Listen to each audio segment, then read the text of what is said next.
Well, as we're looking ahead to finish out this weekend, we are going to be talking some gusty winds, some rainfall at times, and then things get really cold by next week. First, let's start with tomorrow morning. Your Sunday morning planner temperature starting out at around 47 degrees at 7 a.m.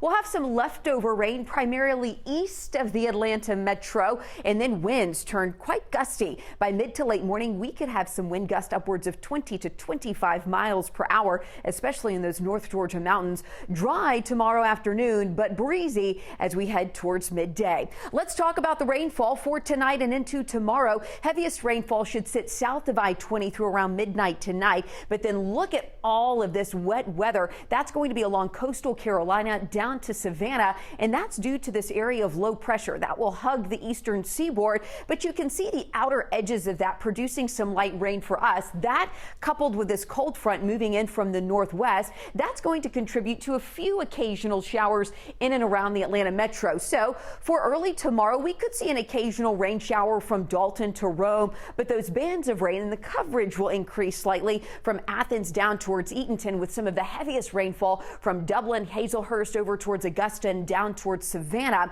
And then as we move into daybreak tomorrow, again, mostly dry, kind of west of this I-85 and I-75 corridor. East of that, much heavier rainfall going to be falling in east and southeast Georgia. And then by Sunday afternoon, the rain is gone. Temperatures tomorrow will be in the 50s and rainfall totals upwards of about a half of an inch possible from Athens down towards Eatonton. And then the next part of the story is the wind. You can see here our wind gusts. Now, this isn't sustained winds, but those winds could gust upwards of 30 miles per hour in some spot. Look at Blairsville, upwards of 30-mile-per-hour wind gust early tomorrow. Now, where that area of low pressure is, that's where we're going to have the most, I would say, confined strong winds, but we'll get these bursts of winds to our north as that area, that cold front moves through. So just be mindful of that. It's going to be a breezy one. This will continue through Monday, when I actually think that will be our windiest day. That's why I've kept it a 7 on the whizometer for Monday. And then as we move through the week,